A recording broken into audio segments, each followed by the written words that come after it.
A very good afternoon and heartiest welcome to each and everyone present here. The topic for the panel is Infinite Jest, and the panelists are G. Sampath, Zach Oye, Aruna Nambiar, and Jane D'Souza. And the session will be moderated by Mr. Sidin Vadukut. I, re- I request him to please come up on the stage.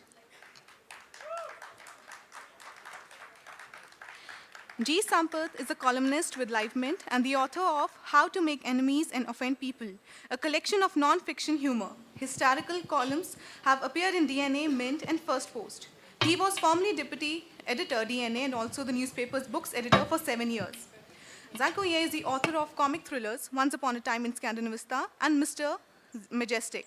His 12 published books range from detective fiction to history and travelogue, and he has also translated Indian literature into Swedish. He writes a popular column on detection, fiction, and thrillers, Criminal Mind for the newspaper Mint launch, and is a frequent contributor to National Geographic Traveler magazine. Aruna Nambiar wrote the text for the table book, Portrait Kerala. Her first novel, Mango Cheeks, Metal Teeth, is set in small town Kerala of the 1980s. Jane D'Souza has written The Spy Who Lost Her Head. She has headed creative teams with leading advertising agencies and has worked with magazines. She's a brand and creative consultant in Bangalore and writes a blog as Superwoman. Sidin Vadukot is the author of 4 books, including the dark trilogy of office culture humor. He's also an editor and columnist with the Mint newspaper and a contributor to Cricinfo, Quartz, the College Times, and several other publications. Now I request Mr. Sidin Vadukot to carry forward the session. Hello. It's very nice to be in Bangalore. It's actually, because I'm moderator and I don't get to speak anything else after I start, I'm just going to hog like 2 minutes now. This is my third kind of official visit to Bangalore, even if Electronic City may not technically be Bangalore. The second time I came with a very dear girlfriend and we broke up immediately afterwards. And the first time I came, as soon as I crossed Bangalore urban boundary, I got asthma because of the bloody pollen you have in your air. So my parents packed me up and took me to Mysore immediately, where I caught malaria after that. So I'm very excited to be in Bangalore for a third time. I cannot wait to figure out which part of my life will become dysfunctional tomorrow. In fact, could be becoming dysfunctional as we speak. I'm going to jump in. We're going to look at several aspects of humor writing, the global, national aspects, and so on. And my first question is to Aruna. It's a question that I think many humor writers get from readers, which is, what is your process? How do you identify something humorous? How do you translate it into the written word? Because I was going through some excerpts of your book, Mango Cheeks, Metal Teeth, which makes fun of Malayali people. Very uncalled for. Because when Tamil Nadu is there, I don't know why you're making fun of Kerala. But anyways, so can you just explain what's your process? And then the others can kind of chip in with their processes as well. Yeah. Well, first of all, it helps to make fun of yourself. So I'm a Mallu too. So I think the offense goes out of the window with that. I think for me, humor writing is very instinctive. I think a humor writer sees humor and comic potential in everything. So whether it's, Bilawal Bhutto's Kashmir rant, or whether it's Jail Lalita's woes, Jail Lalita, of course, or maybe even your parents' relationship with technology. You can always find humor in everything. So the world is full of comic potential, I think, for all humor writers. And I think more than anything, humor writing is one form of writing which also depends a lot on the skill you have with the language to transcribe that onto the page. Because I think one particular turn of phrase or one particular word can actually change the entire tone of the book. So I think for humor writers, it's all very instinctive and very natural. And I don't think we think of process at all. Sampath, I'm just completely cold calling you. But are you a reactive or a proactive humor writer? Do you wait for something funny to happen? Like Deve Gowda becoming Prime Minister? Or do you actively go out and look for, how does it work for you? Yeah, I actively go out and turn on the television or actively open the newspaper, and then I end up on the rolling on the floor in laughter, and I laugh so much I get cramps in my groin. So when you have cramps in your groin, you can't do certain things. I don't know if I should go into details about what are the things you can't do, but like you can't use the Indian toilet if you have cramps in the groin, and you have to use a Western toilet. I mean, I didn't know that. yeah. I mean, it affects actually. I will note this. So I'm a patriot. I mean, I'm a Hindu nationalist. I would like to use the Indian toilet. I mean, make it in India. Whatever it is, you make it Indian style. And so I feel bad if I can't use the Indian toilet. So that is one thing I can't do. The second thing I can't do is Indian toilet. Continue. yeah. No, I can't. You can't practice Wing Chun Kung Fu if you have groin issues because you need to do the half squat pose. Half squat pose basically puts a lot of stress on your groin. Those of you who are Bharatanatyam dancers might know that you have that the default position for Bharatanatyam is that half squat. From there you develop other positions and so on. So that makes your groin very strong. It makes your groin as strong as Sachin Tendulkar's groin because Tendulkar he squats. He does the half squat after every ball. And you know how many balls he has played. I mean, he has probably played more balls than the number of people sitting in here, or maybe the number of people in Bangalore. More balls than the number of people in Karnataka even. Very nice. Very good. The next question on the healthcare comedy. Can I add a serious point here? Like what he was trying to explain is that like humor has to also be a little bit provocative, no? Like you have to talk about toilets, for example, and otherwise, it's not funny unless you provoke something, no? Yeah, completely. Are you on the right panel? Are you? No, I came to this panel with a lot of purpose. I see people walking around purposefully. I was discussing it with Shashi Warrior. When I was feeling very bad because I normally tend to shuffle around, amble, and I see everybody walking purposefully, and I feel, where are they going? It's understandable if they're going to the toilet or if they're going to the bar or whatever. I followed one of them. I think either Shekhar Gupta or Madhu Train. I don't know which one. I mean, one of them. I followed them as they were walking purposefully, and I found that they were going to sit in a couch. That is what's the point of writing humor if you can't sit purposefully in a couch? That's the point I wanted to make. That is tremendously profound, man. Thank you. Yeah, it's good. So my next question on the Bizarro panel is to Jane. So one of the things people often ask is, why are you making fun of these things? You see it on social media, you write a column that is remotely funny about a political party or something. People come and say, boss, you say something creative, something productive. Why are you making fun of people? What is the purpose of comedy? India has so many problems. So lack of humor is not one of them. So how do you respond to that? Okay, I'm a little scared to answer because the last panel I was on was with a psychiatrist, and the first thing he said threw me because he said humor is a defense mechanism. Okay, so I don't think we have any choice really. It's not a free country for us. I mean, this is the only way we think. I set out to write a detective novel. And the detective novel is supposed to be serious and, suspense. And you can't have people laughing when scary, serious things are happening. But the only way I can write is funny. So I think it's our first coping mechanism, right from the time the first, somebody asks us, like, why did you do this? And that's the only way we react. Zach, purpose for you? What she says makes a lot of sense because what Jane says makes a lot of sense because, I also write detective novels like her and they're equally funny as hers.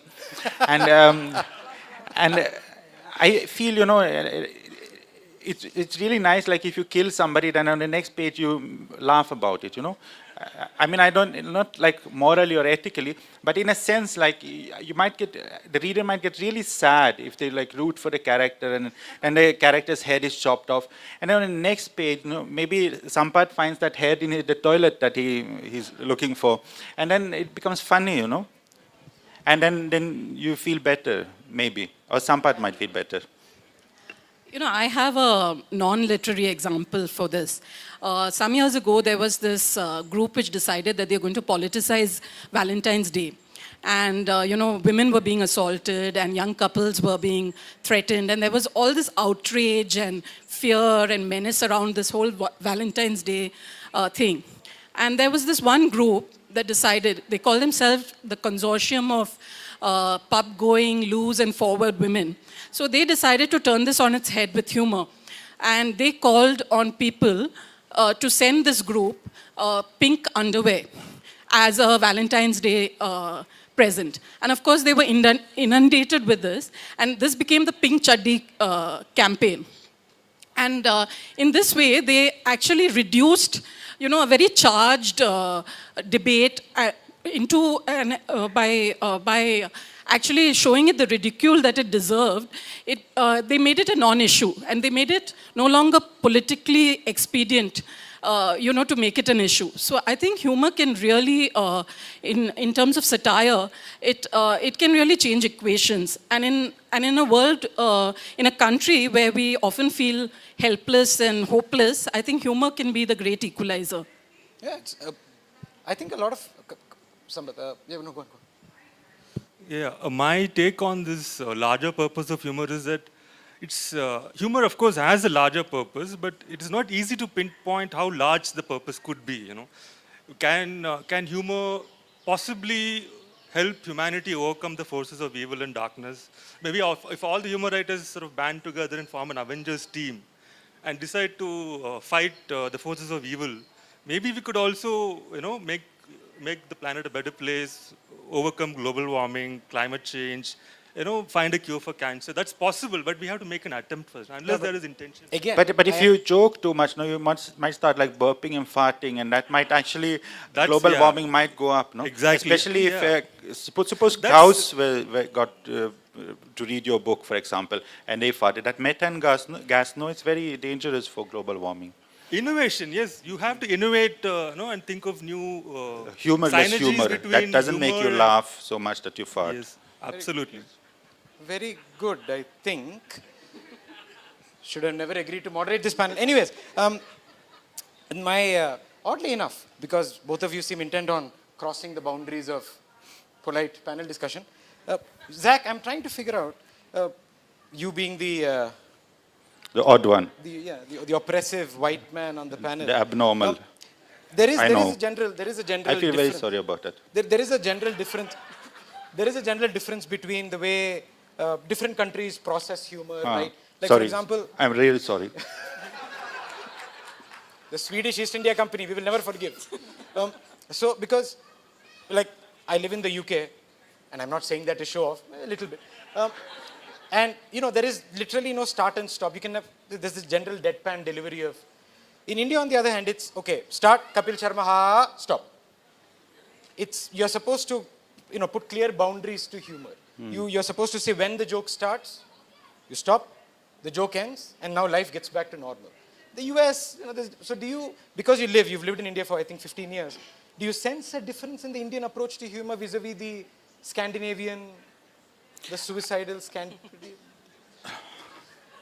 Even the title of this panel, Infinite Jest, is from a book of David Foster Wallace, who killed himself.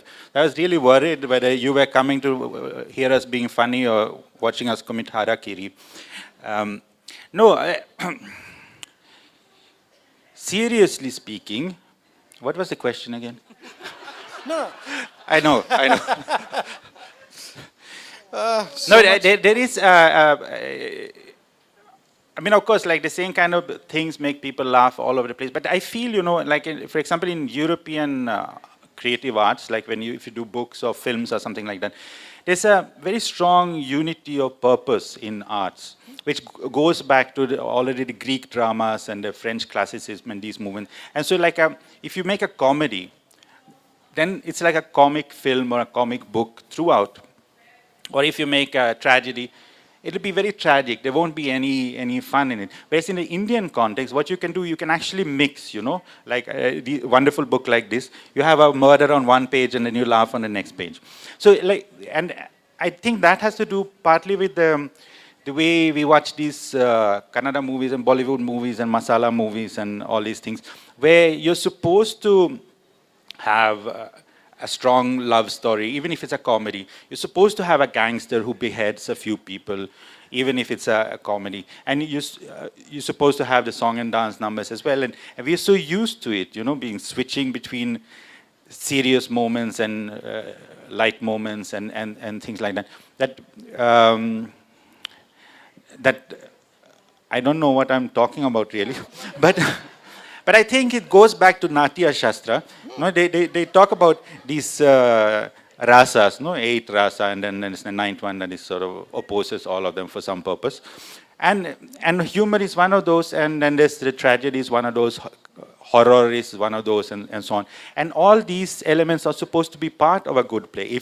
If the play does not have all these elements, then it's a bad play, according to Bharata Muni. So I follow these theories in my writing, especially when I started writing for an Indian readership as well. Because you also translate your books for a European audience as well. Yes, they are published there as well. Do you have to do anything to the jokes in your books? Or do they work across languages and as well? No, people there are much more stupid. You have to explain the jokes, like put a footnote. I mean, here everybody gets the joke whenever you don't even have to say the joke, they get the joke. Thank you. Do not market was one of the rules of this panel discussion, but clearly that isn't working out. Sampath, I just want to kind of step back to question 3 about boundaries. Now, I remember growing up in the Gulf, show off. And I used to watch these assembly line of 1980s, 1990s Malayalam movies, where they were completely shameless about making fun of everything. The same movie would make fun of a Hindu priest, a Muslim Maulana, and a Christian. And they were, absurd. I mean, to the extent that sometimes I wonder if Jane Bhi Deyaro was made again today, if the Mahabharata scene would clear at all. Would people allow that scene to go ahead?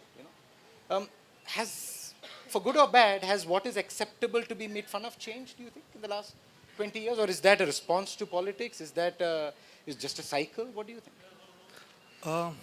I think there is definitely a case that there are very strict boundaries now, at least, than what they used to be. So there are certain things, I have very strict boundaries in what I write about. There are certain things I don't talk about. And I can't tell you what they are, because if I tell you what they are, I would end up talking about them. Oh, but yes. I think I'll make an exception. So there are 3 things which I don't talk about, joke about, or rather. One is Narendra Modi. I don't joke about Narendra Modi at all. Because after a lot of thinking, I sort of came to the conclusion that I should have an upper limit for chest size of the people I make jokes about. And I've capped it at 55 inches. So I don't joke about anybody whose chest size is above that. And I don't joke about people who have had a second hair transplant either. That's a personal element to it, so I won't go into the details. Then I don't joke about rape at all. Because it's a very serious, sensitive, traumatic thing, and for me to even insinuate or imply that it might be on the agenda of humor is itself, putting it in the agenda of humor, and thereby I might be offending somebody already, So I don't want to talk about rape at all. And then I don't talk about progressive religions like Hinduism in my book at all, because Hinduism is known for tolerance, but that's what I used to think. Then what happened once in my life as a journalist changed my orientation. Many of you may have heard of Wendy Doniger. She wrote a book called The Hindus. So I was one of the first journalists in India to interview her and write about that book and the interview. And I was the headline specialist of sorts in the paper I worked for. And so she told me basically that Sita had been completely desexualized in the popular culture. And Surpanaka sort of took over all the sexuality, So Sita became this pure, dutiful housewife or forest wife or whatever you want to call her. And so she said Sita is very sexy. Otherwise, why would a king like Rama want to have sex with her, So I put that in the headline. I said Sita is as sexy as Shurpanaka, says Wendy Doniger. And the headline passed. The next day there were 8 busloads of policemen outside the DNA office. They want to burn us down because somebody got offended. So we did the right thing by apologizing profusely the next day. And then I decided I'm not going to talk about Hinduism or Sita or whatever, in any way, so that I don't want to offend anybody. So these kinds of boundaries have come in. But I think the reason they've come in is offense taking is a very lucrative industry. You don't need any investment. All you need is to take offense. You got your brand name all over the place. Who made Dinanath into a big brand? I mean, it's the opportunity he had to take offense. So I think it's a zero risk and full payoff kind of an endeavor. Anybody who wants to make a name for himself, all he needs to do is take offense, and you're on. You know, it will come on TV next day. Aruna Jain, any of you, both of you, uh, is also, I mean, what Sampath said is really important. It's something that I think all of us grapple with when we write, especially humor related to contemporary politics. But is part of the humorist's job also to push against this tendency of creating boundaries, do you think? Should we bother? Should we, should we take that challenge? Or are we so afraid of the inept state's ability to protect our freedom of speech that we should shrink? What do you think? I think as a humorist, you cannot worry about, who takes offense and all that, because part of humor's role is to be irreverent. And you cannot control who takes offense and who doesn't take offense. Neither should you set out to be offensive, because there's nothing funny about that. So I would say that, guardedly, I would say that no, I would not hesitate to write about anything in a funny way, but I would have to find the comic angle. And certain subjects are more difficult, certain fraught subjects like religion and so on are more difficult, but it can be done, I think. And I think more and more humorists need to do it, because it's really, if you can laugh at yourself, I think all the world's problems will be a little smaller, I think. Yeah, I think humor is a way of attacking at some point of time. And it's a very clever way of attacking, because no one really gets that you're attacking, So I think almost all humor has some element of aggression in it. Yeah. And almost passive aggressive in some cases. Right? yeah, and sometimes active aggressive, yeah. But also that India is so fragmented, yeah. We've been brought up, jokes against every community. They keep coming on WhatsApp all the time. So there is no one large body of Indian humor. I think it's completely. So yeah, and having said that, you can't, you're not going to be true to yourself as a funny person or as a humorist if you look at things which you can't write about. So we just plow ahead and write the things we and then take it later, whatever. No, Sampath, I'll just add something. I think one role that humor has is that it's like a mirror, like a distorting mirror. So when we read a humorous and funny book, in a way we are watching ourselves and our own most absurd aspects. And the chances are like very high that we don't really like what we see all the time. Like I've had some experiences when this book has been published in Europe, this wonderful little book. I make fun of foreign tourists who come to Bangalore and behave like idiots. So there are a couple of scenes like that. And I myself thought they were terribly funny. And everybody else who has read this book has felt it was terribly funny. But like Europeans have a hard time digesting themselves as idiots, They think that they are, smarter somehow because Sartre was born there. But, they're not. And so that mirror function in humor, that can be also that very offending thing that, like, even though you don't intend to cross a boundary or anything like that, the fact that people see a slightly distorted version of themselves can actually make them completely lose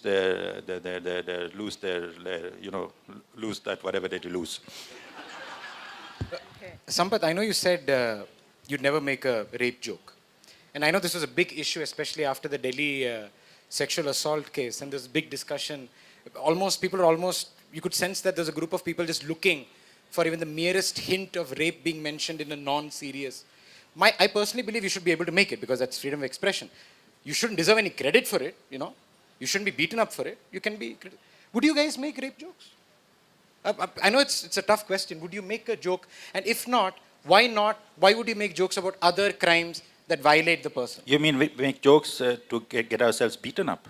No, I'm seriously asking. Would you make it? I would make jokes related to it, perhaps people's attitudes towards rape. So that's what I said, find the comic angle. Maybe not about the act itself. I don't think I could find the comic angle. I think this would make an interesting audience question, about how many would like to hear or participate in a joke about rape. Just Show one of hands. clarification. One clarification. See, when I said I won't joke about rape, I was, I think, being ironic because I did end up speaking extensively about the fact that if you say you won't joke about rape, you're already framing rape as a potential subject for joking about.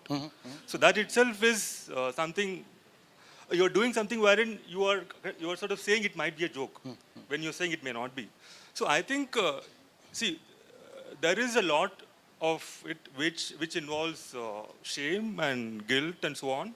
And I think some stand-up comedian, I don't remember, she has joked about rape, and she says the reason she jokes about rape is she feels that it's one way of communicating the fact that you don't have to be in the zone of shame and guilt only, There is a way of moving on, and humor could be a way of moving on. It may not be for everybody, but it may be for somebody. So I think humor vis-a-vis rape, I don't think you can put a blanket and say no. I think if there are comedians or writers who want to take it up, I think they should have the freedom to do so. You can avoid reading them if you find it offensive, But I think that the point of the person writing or enacting it, being free to do so, I think that holds. That's what I feel.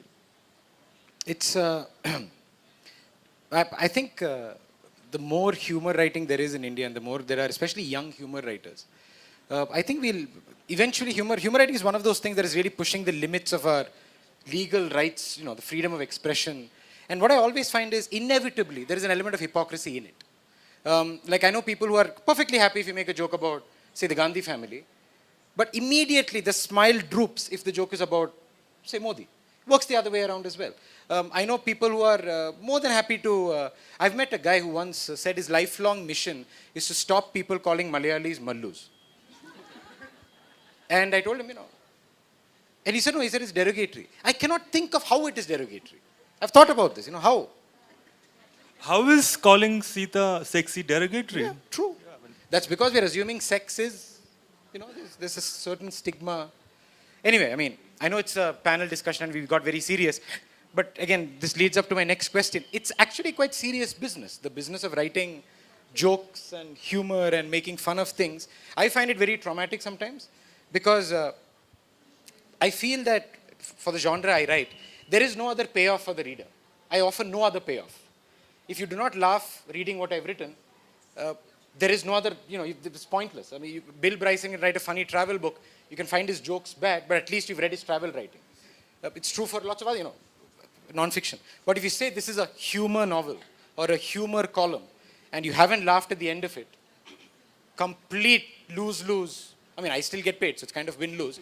But it's very bad. So my question was, my question here is, what are humor writers like? Subclause to that question is, and how do you become a humor writer?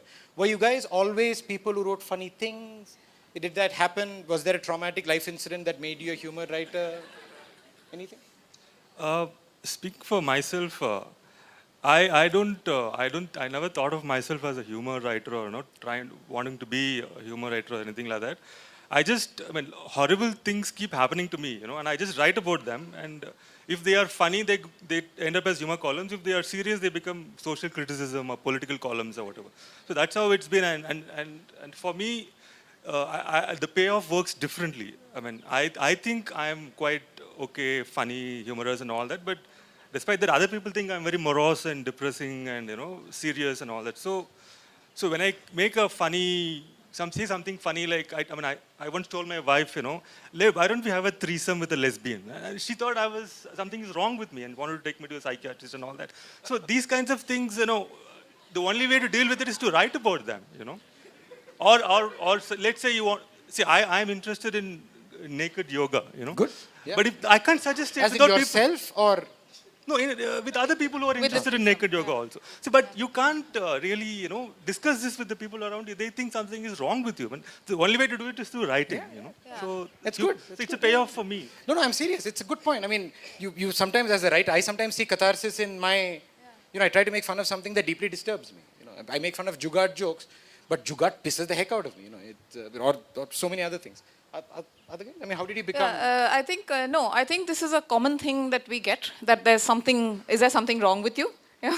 So my book was is a spy who lost her head, and a lot of people, I think. Okay, plug. Yeah, thanks, Zach. Will you hold it up for me and say something nice about it? Marketing manager, please.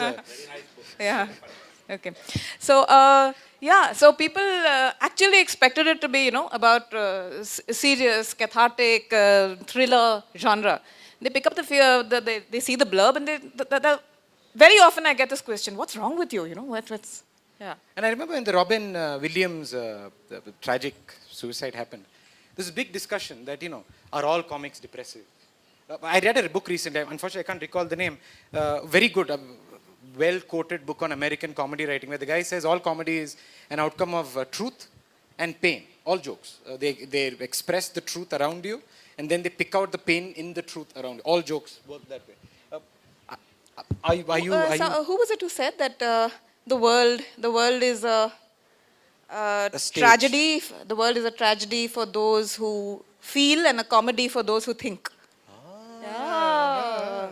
Anyone? We'll use this in next book. No, and I'm serious. I mean, were you, because you write crime and humor, which means there is something really wrong with you. Yes, yeah, I'm really sorry about that. Yeah. No, actually, I'm a really, really serious writer, or I try to be a serious writer, and I don't see myself as a person with any humor whatsoever.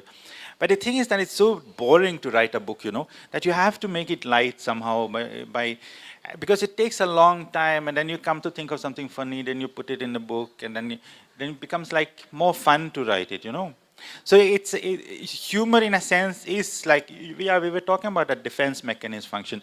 So it's like for me, it's like a defense against my own books, the boredom of being a writer. And I think I developed my humor as a defense mechanism when I was, as a child, when I had a very tragic childhood and I was bullied a lot in school. And Seriously? Yeah, so trying to laugh with the people who bully you and rag you. It sort of makes it more fun to be bullied and ragged. So I think that has come with me into my writing as well. So I'm really a very kind of grim and morose and serious person, I should have been a poet. I'm on the wrong panel. We should all be poets. Why not? The rest of this panel will be in rhyming verse. I'm trying to kind of reconcile the, you said, do you have to go through some form of trauma to identify humor? I'm sorry I'm belaboring this point, but something that people keep asking, how do you look at something and 99 out of 100 people would completely just pass it by, but this one guy will find a funny interpretation. Normally Ramesh Srivats, but somebody would find a funny interpretation of. Is that acquired? Is that born? I think it's instinctive, that jaundiced eye, that comic filter. I think some people have it and some people don't. I personally have not had any trauma, so that may be There is time, though. That may be just me. But I think I'm that good Mallu girl who's been told, don't say this and don't say that and so on. So therefore, I think my writing is a way of mocking things which I'm not allowed to do in polite society. So for me, it's kind of therapeutic, I think. Very good. I could go on all day, but I'll go to a question I think somebody on Twitter sent me, which is any writers that really inspire you, any humor writers you go back, and also secondary question, are you ever afraid that you'll copy your favorite humor? We were just talking about this actually. So I think for a writer, I think we all have these phases where you try to write like Woodhouse and you try to write like Bryson, and it's a poor replica always. So for me at least, the challenge was to surpass all that and find my own voice. So yes, there are many writers we admire and who inspire us to write well. And also I think bad writing kind of gives us the confidence that we can write and get published. So, but I think, we try to go beyond inspiration and, just express what's in our head, I think. That's what we try to do. The rest of you? I'm sure everyone is keen to know the comic writers you like reading. I personally like Mark Twain a lot, because if you like a writer of that generation and accidentally plagiarize him, he's been dead for long enough for the copyright to, disappear. So I try to only have fun with books that are published more than 70 years ago, or whether the author is more than 70 years dead, just to be on the safe side. I don't, I avoid my, own generation. Sampath? I'm a total fan of Nick Hornby. I don't know, yeah? Yeah. He writes about football. He writes about music. Arsenal, yeah. And he's really funny. And what's lovely about humor, we haven't touched on that, is that it comes from insight.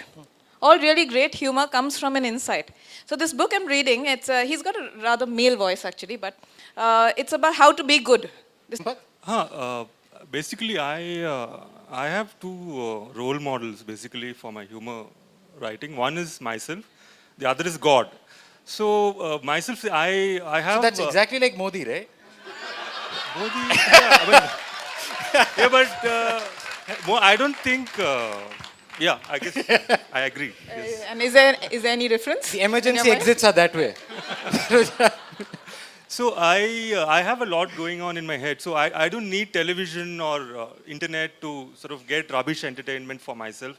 I just listen to my own thoughts and I transcribe them from time to time. And that is enough. And if those don't work for me, then I look at God's work, the creation. And I think he's a supreme humorist. And I try to match his work and I inevitably fail. But in the process, you get somewhere. I think that's how it works for me. I really like Dave Barry. He's been a big, very. The danger with reading Dave Barry is I think there was a phase of about 1 year when everything I wrote was exactly like, well, not like Dave Barry, but modeled on his kind of. Yeah. But why I like him is not because it was just funny writing. If you go through his anthologies, he picks up on. There's this wonderful piece he wrote about I think his son or his daughter falling and hurting, and then needs to be rushed to a hospital to get stitched up. It is the most humane piece of parenting. Yeah. It is extremely funny, but it's tremendously moving. And similarly, I like Gene Weingarten, who was Dave Barry's guru, I think. And Gene wrote this Pulitzer Prize-winning article on, extremely moving article on parents who leave their kids in cars by mistake, and the kids die because of heat, which to me is the most horrible. But he also, next day he'll land up at the Washington Post and write this bizarre article on Bush or, whatever. And I find both of them tremendously moving and tremendously funny. And I think I find them funny because I find them very cathartic. They're clearly dealing with trouble they've seen around them, with things that don't make sense in their community. So yeah, I mean, just hogging limelight again. Also Amitav Ghosh. No. I will reserve comments. I read no serious fiction. One, because my life is too short. And two, because I get really depressed. No, seriously. Beyond 17, 20 deaths in a book, I'm like completely... 3, 4 deaths, fun deaths, I can deal with. But entire shiploads of Burmese people dying. Anyway, so we will now... I genuinely have to catch a flight shortly afterwards. So I need to clear customs, get out of Electronic City, then enter customs again, get into, Sure. So audience questions, please ask anything you want. We will not judge you immediately. And we won't put you into our next book, as promised. But we will go privately and laugh at you. But that's fine, you don't care about that. So somebody can...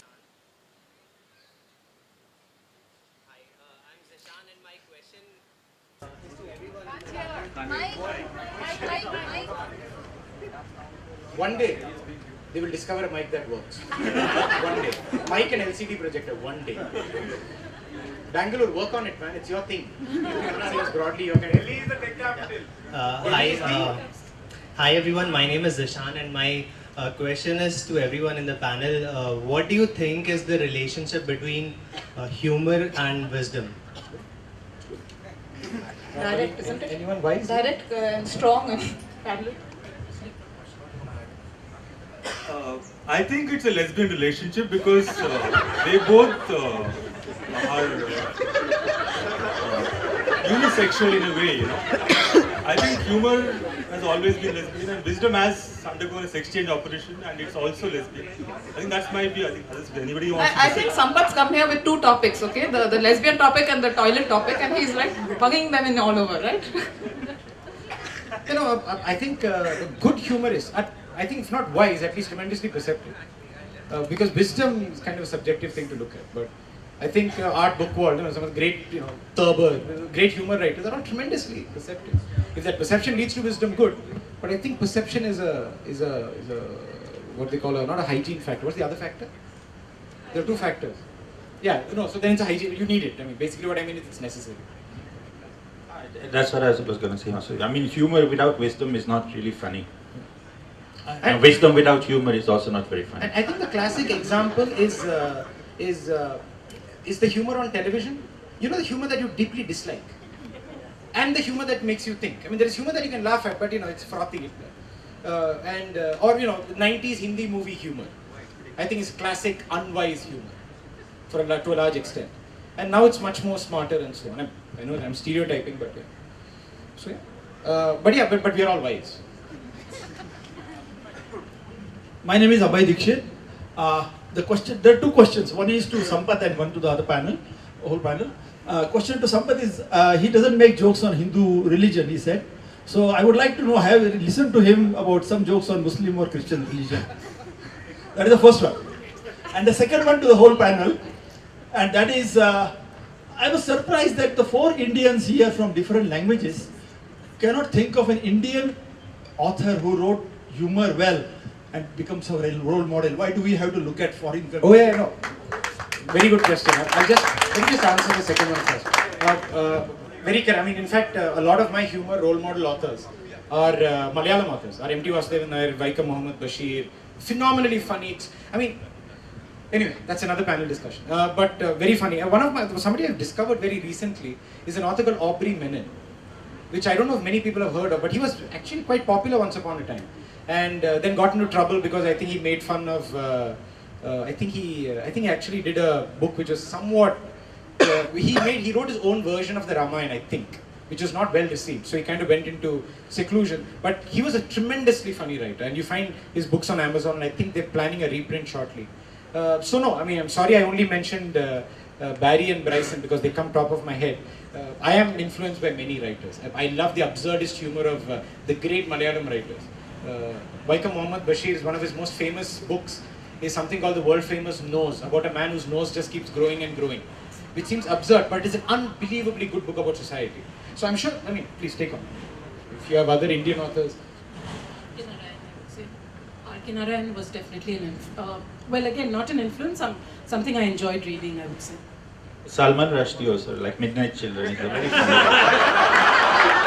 Yeah, I already mentioned Amitabh Ghosh. So to answer your question, see, what I had said, I think, I don't know if you heard me correctly, I said progressive religions like Hinduism. So I believe Islam and Christianity are also progressive religions like Hinduism, so I don't joke about them either. All right, yeah.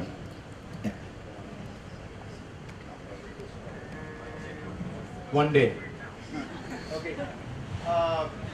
My question is basically at Jane Souza. No, it's on. No, give me another mic. Yeah, this is good. Yes, I'm losing the connection, whatever. Yes, Sampath, we share a number of things in common.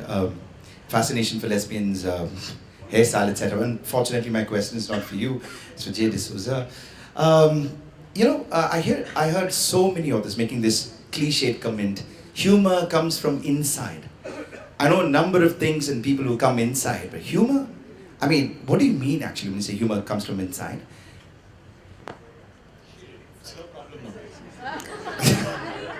Is it inside? Is it inside?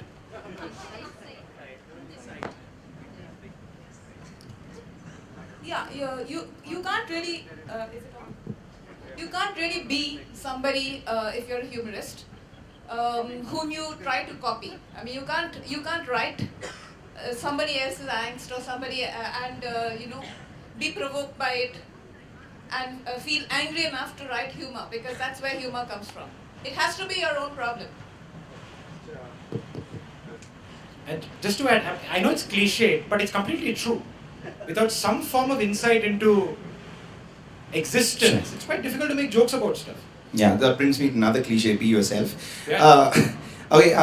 My question, which I'm sure a number of us would like to ask, if you're writing a book, I mean, how do you guys write? I mean, do you come up with the structure first, insert humor, because your focus is on humor, is your focus on a humorous plot? How do you guys work? I mean, supposing some of us want to write a book, I'm sure a lot of budding writers out here, so how do you do that? Well, for me personally, the idea came first. I knew there would be some humor in it because that's my inclination to write this wonderful little book. And so the idea came first, the structure, all that came first.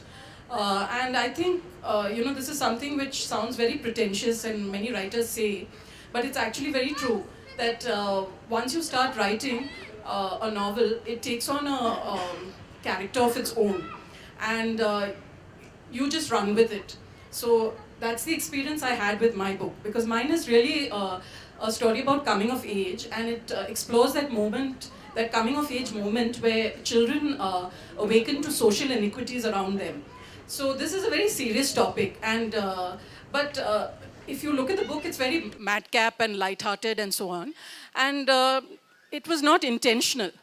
That's just the way the book took a character of its own, and so for me, it was not that, oh, I'm going to insert a joke here or there, or it just comes, and that is why we say that it comes from inside, because it's very instinctive. And you can talk about humor and you can analyze humor, but at the end of the day, it's just that instinct which makes you write a joke here, and which lets you know what is funny and what is not.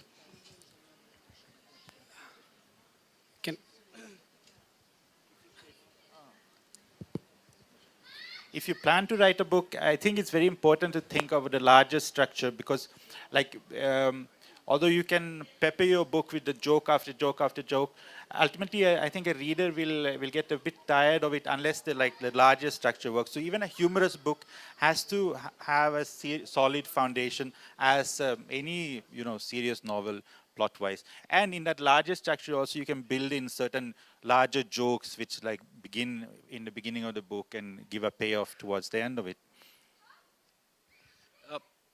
I once spoke to another humor writer, and I asked him, how do I write like you and so on. So he said something interesting. He said, look, trying to learn humor writing from another humor writer is kind of trying to learn swimming through correspondence. You'll get the basic idea, but you'll die if you jump into water. So he said, a lot of practice. I structure something using mind maps. Extremely boring, but I map everything and I break it into structures and I have everything and then I create a separate list of characters and so on. But this happens obsessively for 3 months and then I almost never look at it again. It just structures it in my head. Once I start writing the book, I just go with the flow. But I think there is a fair amount of work, especially non-fiction. I really do a lot of, I do 6 months of work on average for every 10,000 words I write, on average, approximately, for non-fiction. Fiction, less so. But there is no fixed process. I think all of us have different processes. It's also very dangerous to go with process as a lead question. Ideally, my first thing is, if you want to write a book, read a lot. That's the first. Lots of input will give you very little output, is my experience. I think there's generally a tendency to sort of obsess too much about structure, which is a good thing, but it can end up cramping you. I don't go for structure at all. I believe that you have to basically keep writing till you get the voice right. I think once you get the voice in place, or whatever it is you're trying to write, the things tend to fall into place. The structure will come, but if the structure is all there and your voice is all over the place, it'll be dead, the whole writing. I think that's my experience. Hey, I'm Sanjay. The thing I wanted to ask was, which is easier or tougher? Writing a joke about yourself or your own people, or writing a joke about somebody else? Let's say, when I came in, the two Malayalis on the panel, I'm a Malayali too. Yeah. So the two Malayalis on the panel were making joke of ourselves. So is there a thought process wherein you think, okay, who should I hurt more? Not hurt.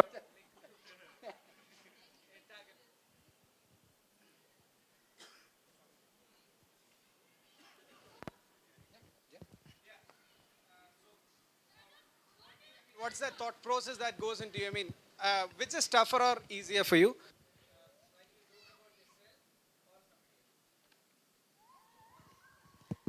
See, I think all writing is somewhat autobiographical, isn't it? It is our own filter. We are seeing the world through the way we believe. Okay, so yeah, as Zach said, it's a mirror. It's much easier to be self-deprecating and to make jokes or say funny things, because we know ourselves, our people like us much better, and we can see the flaws in them. So I think that's a lot safer too. Yeah. Also, I make a lot of fun of the cultures I know, because it's very difficult to make fun of a culture you don't know except in very broad, cliched terms. British food is bad or whatever, It's easy to make that joke, but the payoff is, so there is, I find it easier to make fun of things I know well, so you can really pick out little nuances of it. So I do a cricket column. I'm not a big cricket fan, but I watch a lot of it just to pick out, little absurd bits in the sport. To answer your question about, is it easier to hurt yourself or offend yourself or other people? See, I haven't plugged my book so far, so let me take this opportunity. It's called How to Make Enemies and Offend People. So what I've done is, there's a section in which I offend myself. It's called Offending Myself. There's a section in which I offend women. It's called Offending Women. There's another section called Offending Big People. Then there's another section called Offending the Wife, which I had to do, only in the book. Then the final section is called Offending Anybody who is willing to take offense. So basically, you plan out who you all want to offend in your writing, make different sections, and then you go about offending them. I think that's a good way of going about it. Any more questions? Are we done? Oh. Jokes and topics, and my question is acceptance easier if certain kinds of jokes came from certain kinds of people? Like, for example, if women joked about rape, would that be more acceptable? I would think so. I mean, as is criticism, right? Because, and especially in India, where I think once a sociologist professor told me that we are a very context-specific country. If somebody writes an article which is anti-Modi, for example, and I've seen it, a lot of this, they first go right at the bottom to figure out where is this person from. Are they from abroad, local, think tank, non-think tank, left, right? Then they read the article. And if by something this person is from a mysterious section of society, a left liberal or whatever, the piece is read in a different way. If Arun Shourie wrote the same piece, it would be a fantastic mega blockbuster piece. So, and I think it's true for even humor. Jokes are taken better from what you would see as benign context. My experience. You guys have a different view on that? Yeah? Thank you very much. So just before we leave, just one thing, please buy our books. The reason is because this panel is a little bit like Kingfisher Airlines. We have two handsome men, we have two beautiful women, a weird guy in a cap, but we make no money. So please, thank you very much. Thank you for your time. I hope it added value. Thank you so much. I request to everyone to please sign the BLF wall.